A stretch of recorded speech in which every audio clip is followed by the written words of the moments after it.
नमस्कार, मैं हूं आपके साथ आस्था कौशिक। पशुपालन विभाग और स्वास्थ्य विभाग में भ्रष्टाचार और लापरवाही पर सीएम योगी ने कड़ा एक्शन लिया है। मुख्यमंत्री योगी आदित्यनाथ ने जहां पशुपालन विभाग में 50 करोड़ के घोटाले को लेकर जांच के आदेश दिए हैं, तो वहीं 30 जून को स्वास्थ्य विभाग में हुए तबादलों को लेकर भी जांच रिपोर्ट मांगी है।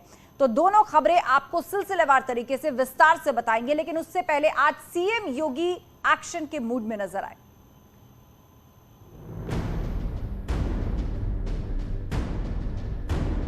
अपराध के मामले में और भ्रष्टाचार के मामले में जीरो टॉलरेंस की नीति पर चलने की जो हमारी प्रारंभ से ही नीति रही है। सीएम योगी का ये बयान पुराना है, लेकिन तेवर वही है और संदेश भी। भ्रष्टाचार कबूल नहीं। मुख्यमंत्री योगी आदित्यनाथ ने भ्रष्टाचार लापरवाही पर कड़ा एक्शन लिया है। मुख्यमंत्री योगी आदित्यनाथ ने पशुपालन विभाग में 50 करोड़ घोटाले में जांच के आदेश दिए हैं। आरोप है कि उपकरण और दवाओं की खरीद फरोख्त में नियमों को ताक पर रखकर चहेती फर्मों को फायदा पहुंचाया गया। पशुधन विभाग की अगर बात की जाए तो यहाँ पर ये खबर सामने आई थी कि 2021-22 की जो नीति है पशुधन रोग नियंत्रण कानून और जो कार्यक्रम है इसके तहत इसमें जो उपकरण खरीदे जाते हैं जानवरों की देखरेख के लिए, जानवरों के इलाज के लिए, बहुत सारे जानवर ऐसे होते हैं जिनको मौसमी बीमारियां होती हैं, परेशानियां होती हैं, तो उसके लिए पशुधन विभाग जो उपकरण होते हैं उसकी खरीद फरोख्त करता है, खरीद करके उसको जिलों में भेजा जाता है। लेकिन इस पूरी खरीद में नियमों को ताक पर रखा गया। एक फला कंपनी को फायदा पहुंचाने के लिए कुछ और नियम लागू किए गए, कुछ और को फायदा पहुंचाने के लिए कुछ और नियम लागू किए गए। दरअसल मामला पशुधन विभाग की तरफ से दवाओं की खरीद फरोख्त में धांधली का है। शुरुआती जांच में 50 करोड़ के घोटाले की बात सामने आई है। बताया जा रहा है कि उपकरणों और दवाओं की खरीद में गड़बड़ी की गई है। एक ही आइटम को 2 बार अलग अलग दामों पर खरीदा गया। 1.28 लाख रुपए में कोल्ड बॉक्स खरीदे गए। अधिकारियों ने चहेती फर्मों को फायदा पहुंचाया।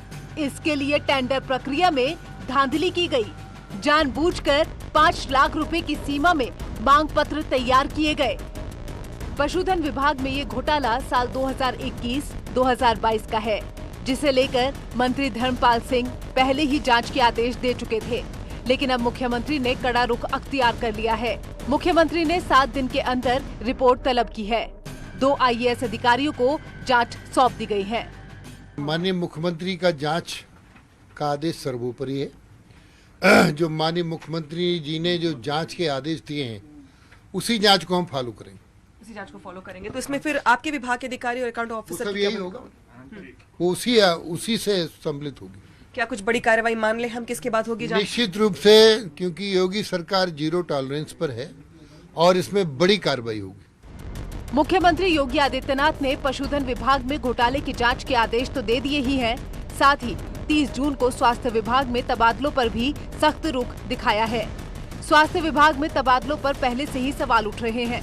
उप मुख्यमंत्री ब्रजेश पाठक भी तबादलों पर सवाल उठा चुके हैं। देखिए, मेरी जानकारी में विभिन्न लोगों ने बताया कि जो ट्रांसफर्स हुए हैं उनमें शासन के निर्देशों का अनुपालन नहीं हुआ है। उसी अनुक्रम में हमने उनसे जानकारी मांगी। दरअसल आरोप है कि स्वास्थ्य विभाग में ट्रांसफर, पोस्टिंग में तबादला नीति का ध्यान नहीं रखा गया। स्वास्थ्य विभाग में 30 जून को बड़े स्तर पर तबादले किए गए। CMO, CMS समेत डॉक्टर्स का ट्रांसफर किया गया। दिव्यांग, विवाहित डॉक्टर्स का नियमों के विरुद्ध ट्रांसफर। रिटायरमेंट के करीब पहुंचे डॉक्टर्स का काफी दूर ट्रांसफर। बड़े अस्पतालों से विशेषज्ञ डॉक्टरों को हटाया गया। विशेषज्ञ डॉक्टर्स के स्थान पर किसी की नियुक्ति नहीं की गई। मौत के बाद डॉक्टर दीपेंद्र सिंह का ट्रांसफर कर दिया गया। ऐसे ही कई और मामले सामने आए हैं जिन पर सवाल उठना लाजमी है। तबादले को लेकर के खुद स्वास्थ्य विभाग के मंत्री ने सवाल खड़े किए थे और ये कहा था कि उनके पास बहुत से डॉक्टर्स आ रहे हैं, CMOs आ रहे हैं, जो ये कह रहे हैं कि जो इस बार ट्रांसफर्स किए गए हैं उसमें तबादला नीति का ध्यान रखा ही नहीं गया है। इस बार तबादला नीति में जो विकलांग नीति होती है, यानी कि जो विकलांग लोग हैं उनके लिए अलग नियम होता है, जो दाम्पत्य नीति होती है, अगर कोई कपल डॉक्टर है तो उसके लिए नियम क्या होगा, इसके अलावा जो रिटायरमेंट की प्लेटफॉर्म पर खड़ा है, जिसका रिटायरमेंट होने वाला अगले साल या उसके अगले साल, उसके लिए नियम अलग होता है। तो इन तमाम नियमों को ताक पर रख करके जो बड़े डॉक्टर्स थे, सीनियर डॉक्टर्स थे, उनको 900 किलोमीटर दूर भेज दिया गया। इसके अलावा हद तो तब हो गई जब एक CMO की मौत हो चुकी थी, निधन हो चुका था और निधन के बाद उसका ट्रांसफर ऑर्डर उसके पास पहुंचा। मुख्यमंत्री ने इस मामले में मुख्य सचिव और ACS होम को मामले की जांच सौंप दी है, जिनसे 2 दिन के अंदर जांच रिपोर्ट मांगी गई है। Bureau report, news 18। और अब आपको बता दें, ज्ञानवापी से जुड़ी हुई एक बड़ी खबर मिल रही है। श्रृंगार गौरी केस में सुनवाई पूरी हो गई है। इस वक्त की बड़ी खबर, आज की सुनवाई पूरी हो चुकी है। ज्ञानवापी मामले में श्रृंगार गौरी को लेकर जो सुनवाई चल रही है वो आज पूरी हो गई है और कल इस मामले में एक बार फिर से सुनवाई होगी। आज की सुनवाई पूरी हो गई है। श्रृंगार गौरी की पूजा को लेकर जो कोर्ट में मामला चल रहा है उसमें आज की सुनवाई पूरी हो चुकी है और कल एक बार फिर से इस मामले पर सुनवाई होगी।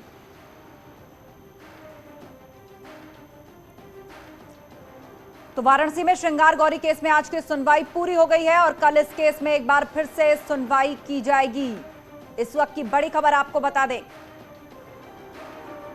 कोर्ट के आदेशों पर इससे पहले सर्वे भी करवाया जा चुका है। सर्वे में मिले तमाम सबूत से एक खास वर्ग आशान्वित है।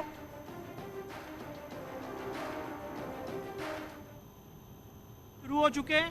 हमने अपना पक्ष करीब आधे घंटे तक कोर्ट के सामने रखा है और कोर्ट के सामने ये बात रखी है कि नमाज पढ़ना से कोई जगह मस्जिद नहीं हो जाती है। मस्जिद होने के लिए या नमाज पढ़ने से कोई जगह मस्जिद का कैरेक्टर ऑक्युपाई नहीं कर लेती। हमारी बहस शुरू हो चुकी है और हमने कोर्ट के सामने ये भी बताया कि इतने दिन तक इन्होंने जो बहस की थी ये बियॉन्ड द प्लीडिंग की थी। इसके लिए इनके पास कोई प्लीडिंग नहीं थी। और जो बात है, मैं बात रखना चाहता हूँ आपके सामने बहुत जिम्मेदारी से कि मैं राखी सिंह का वकील नहीं हूं और स्टेट गवर्नमेंट का वकील हूं, इसलिए इस केस में वकील नहीं रह सकता।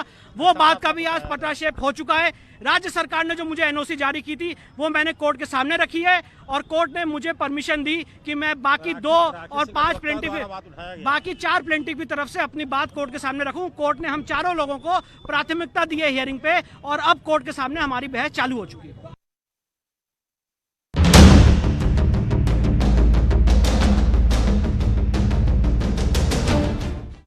खबरों में आगे बढ़ते हैं। गोंडा में वर्दी वाले पर लव जिहाद का आरोप लगा है। दारोगा मोहम्मद वसी के खिलाफ जब से केस दर्ज हुआ है तब से वो फरार है। लड़की का आरोप है कि खुद का नाम रिंकू शुक्ला बताकर उसने शादी की। नाम बदलकर 3 साल तक साथ रहा और शादी का झांसा देकर संबंध बनाता रहा। जब भी लड़की शादी के लिए कहती, कोई ना कोई बहाना बनाकर वो टाल देता था। जब लड़की को शक हुआ कि रिंकू शुक्ला असल में मोहम्मद वसी है तो इंसाफ के लिए वो एसपी के पास पहुंची। लड़की की मांग है कि या तो शादी करो या फिर जेल जाओ।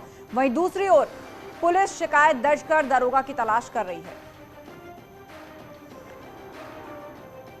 तो इस वक्त 2019 से एसआई वसी खान से संबंध था, जो कि उसने मेरे से अपना नाम छुपाया। मुझे रिंकू शुक्ला बताया और 3 साल से मेरे साथ फिजिकली था और बोला कि मैं शादी करूंगा अपनी बहन के बाद। बहन की शादी हो जाएगी। जब मैंने पिछले संडे को 27 तारीख को किसी और लड़की के साथ देखा तो मैंने उससे पूछा कि अब ये क्या है, तो मेरे से बोल रहा है कि कुछ भी नहीं है, तुम्हारी गलतफहमी है। हम उसके घर तक गए, रोज उसके पीछे लग रहे हैं, वो फरार है, मोबाइल स्विच ऑफ किए हुए हैं। लड़की का कहना है कि समझौता करने का दबाव बनाया जा रहा है, पुलिस पर प्रताड़ित करने का आरोप लगाया जा रहा है और इस पर पुलिस का यह कहना है कि हर आरोपों की जांच की जा रही है। प्राथमिक जांच प्रभारी निरीक्षक महिला थाना के द्वारा की गई और तहरीर में संज्ञेय अपराध प्रथम दृष्टया अंकित होने की स्थिति में अभियोग पंजीकृत कराया गया है।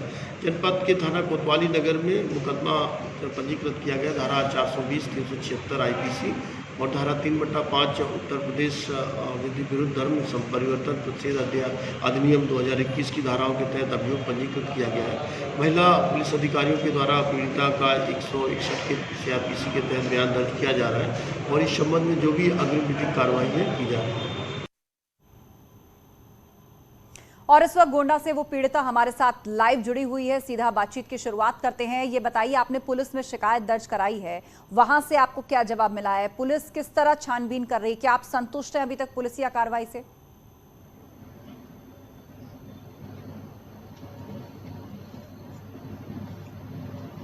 क्या आप तक आवाज पहुंच रही है हमारी?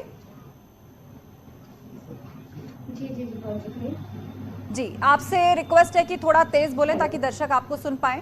और पुलिस में आपने शिकायत की है, उसके बाद कोई कार्रवाई हुई है अभी तक? मेरा सवाल आपसे यही था। अभी तो कोई कार्रवाई मुझे नहीं लग रहा है हो रही है, और जो भी हो रही है मुकदमा पंजीकृत किया गया है। मुकदमाओं में जो धाराएं लगी हैं, जो उन्होंने मेरे साथ किया है, उस धाराओं से मैं संतुष्ट नहीं हूँ, क्योंकि उसने मेरी जान लेने की भी कोशिश की। जो 703 का मुकदमा दायर होना चाहिए वो अभी नहीं लगा हुआ है। और पुलिस के द्वारा मेरे पास अभी ये भी नहीं इन्फॉर्मेशन आई है कि मुकदमा पंजीकृत किया भी गया है। तो मतलब एफआईआर हुई है या नहीं, इसके बारे में भी आपको जानकारी नहीं है। कितना वक्त हो गया पुलिस से शिकायत किए हुए? नहीं हुई। पुलिस को कंप्लेन तो कल मैंने कप्तान साहब क्या जब एडिशनल एसपी को कंप्लेन दी है, उसके बाद से ये हुआ था कि वो एग्री है शादी करने के लिए। मेरे पास मैसेज महिला थाने से ये आया। उसके बाद मुझे अभी इनडायरेक्टली पता चल रहा है कि मुकदमा पंजीकृत हुआ। मेरे पास कोई भी ऐसी इन्फॉर्मेशन नहीं आई है कि मुझे लगे कि मुकदमा पंजीकृत हुआ है। आपकी जानकारी के लिए मैं बता देती हूँ कि थोड़ी देर पहले हमने पुलिस का वो वक्तव्य सुनाया है जिसमें पुलिस ने कहा है कि मामला दर्ज हो चुका है। अब आपकी कब मुलाकात हुई और कैसे आपको नहीं पता चला कि इसकी रियल आइडेंटिटी क्या है? एक सरकारी नौकरी करने वाला शख्स कब तक अपनी आइडेंटिटी छुपा सकता है? मैम एक्चुअली जब भी हम लोग मिलते थे सिविल ड्रेस में ही मिलता था, और जब हम रिलेशनशिप में आ चुके थे उसके बाद ही मुझे पता चला कि एक बार मैंने यूनिफॉर्म में इसको देखा ड्यूटी करते हुए, जब मुझे पता चला। लेकिन मैं रिलेशनशिप में एक बार आ चुकी थी। सब कुछ 3 साल से अच्छा चल रहा था। जब मैंने 27 तारीख को किसी और लड़की के साथ देखा तो मुझे लगा ये मेरे को चीट कर रहा है। जब मैंने रिएक्ट किया और मंडे को 28 को मेरे घर आता है और मुझे पॉइजन देके मारने की कोशिश करता है, जो कि ये डिस्ट्रिक्ट हॉस्पिटल में प्रूफ हो सकता है कि जो मेडिसिन इसने अपनी जेब से निकाल के डॉक्टर को दिया और डॉक्टर को इसने बोला कि ये चीजें खाई हुई हैं और झगड़ा हुआ घर में। ये मुझे हॉस्पिटल भी नहीं ले जा रहा था क्योंकि घर पे ही इसकी प्रेजेंटेशन थी और मेरे पास एविडेंस है, सीसी फुटेज मेरे पास है जो ये प्रूफ कर सकता है कि ये झूठ बोल रहा है। जो लोग मुझे लेके गए उन्होंने भी देखा और इसने अपने स्टार और अपना बैज सब निकाल के जेब में रख लिया कि ये कोई ये न जान पाया कि मैं दरोगा हूँ। ऐसे ही मेरे साथ भी करता था और मेरा नाम ये है। नहीं, आपने बड़ा संगीन आरोप लगाया कि आपको पॉइजन देने की कोशिश की। क्या खिलाने की कोशिश की? आप घर पर उस वक्त अकेली थी, आपके साथ जबरदस्ती की कुछ खिलाने के लिए? मुझे नहीं पता ना, मुझे पता होता मैम, मुझे पता होता कि इसने क्या खिलाया, ये खिलाने की उसमें आ रहा है, मुझे मारने की फिराक में आ रहा है, तो मैं क्यों ही ऐसा काम करती? मुझे नहीं पता है, मैं तो सेंस में ही नहीं थी। मेरे पास एविडेंस है, मैं शो कर सकती हूँ। जिस सिचुएशन में मुझे घर से ले जाया गया है डॉक्टर ने भी ना हाँ बोला ना बोला। आपने बताया कि 3 साल तक सब कुछ सही चल रहा था, मतलब 3 साल तक आप दोनों साथ थे। अचानक ऐसा क्या हुआ 3 साल बाद? आप 3 साल से किसी के साथ हैं, क्या उससे पहले अभी आप चाहती हैं कि या तो वो शादी करे नहीं तो वो सजा भुगते? तो 3 साल तक क्या आप दोनों के बीच शादी जैसे मसले पर बातचीत हुई?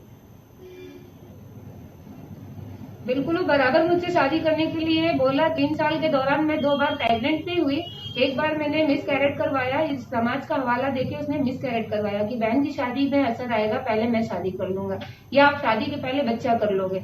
फिर दोबारा मैं उसी के नेक्स्ट 2 मंथ के बाद फिर मैं प्रेग्नेंट हुई, जो बच्चा जाके यूट्रस के पाइप में रुक गया, जो ऑपरेट कराना पड़ा मुझे। क्या आपने कभी इसके परिवार के बारे में जानने की कोशिश की? क्योंकि आप यदि किसी को अपने जहन में शादी के लिहाज से लेकर चल रही हैं, 3 साल एक बहुत बड़ा लंबा वक्त होता है, तो क्या एक दूसरे के परिवार को आप लोग जानते थे इससे पहले, या कभी वहां तक कोई सूचना पहुंचाने की आपने कोशिश की? जी मैम, मैं इस 3 साल में कई बार इसके घर गए और इसकी फैमिली की भी, इसकी सिस्टर वगैरह मेरे भी घर आई। और संडे को जब 27 डेट को जब मेरा झगड़ा हुआ, जब भी मैं इसके रूम कटरा पे गई, इसकी फैमिली वहाँ अवेलेबल थी। मैंने बोला कि ऐसे ऐसे करता है, आप लोग इसका सपोर्ट करते हो। कहीं न कहीं इसकी फैमिली भी इसकी अय्यासियों में सपोर्ट करती है। ठीक है, ये बहुत सारे आरोप आपने लगाया और दूसरी तरफ यूपी पुलिस का कहना है कि उसने एफआईआर दर्ज कर ली। और जाते जाते आपसे पूछना चाहेंगे कि अब आप क्या चाहते हैं? अभी भी मैं यही बोलूंगी, अगर वो शादी करता है तो ठीक है, मुकदमा वापस भी ले सकती हूँ। अगर वो नहीं शादी करता है तो वो जेल जाएगा और उसको जेल जाना ही पड़ेगा। मैं नहीं छोड़ूंगी, उसके लिए मुझे कुछ भी करना पड़े। वो पता नहीं कितनी लड़कियों के साथ, डिपार्टमेंट से ही मुझे ये मैसेज मिला है जब मैंने ये मुद्दा उठाया है कि वो अय्यास किस्म का है, वर्दी की आड़ में अय्यासियां करता है। तो आप बताओ मैम, जब हम पुलिस प्रशासन से ही अपने आप को सेफ नहीं समझ रहे हैं तो हम पब्लिक से क्या अपने आप को सेफ रखेंगे? और मेरा मुद्दा ऐसा हो चुका है कि आज प्रशासन तो प्रशासन, पब्लिक भी मेरे ऊपर हॉबी होगी। मैं क्या करूंगी? मेरा खोया हुआ सम्मान अब इसी से वापस होगा। या तो मैं इसको जेल भेजूंगी या तो ये मेरे से शादी करेगा। तो कुल मिलाकर अपने सम्मान की लड़ाई आप लड़ रही हैं और आपका यही कहना है कि या तो अब शादी हो जाए, आपकी मर्जी है कि या तो शादी हो जाए और नहीं तो उसको सजा हो। चलिए, बातचीत के लिए शुक्रिया। हालांकि यूपी पुलिस ने कहा है कि इस मामले में एफआईआर दर्ज हो गई है और आगे पूरी छानबीन की जा रही है। एक ब्रेक का वक्त है, कहीं मत जाइएगा, जल्द लौटेंगे।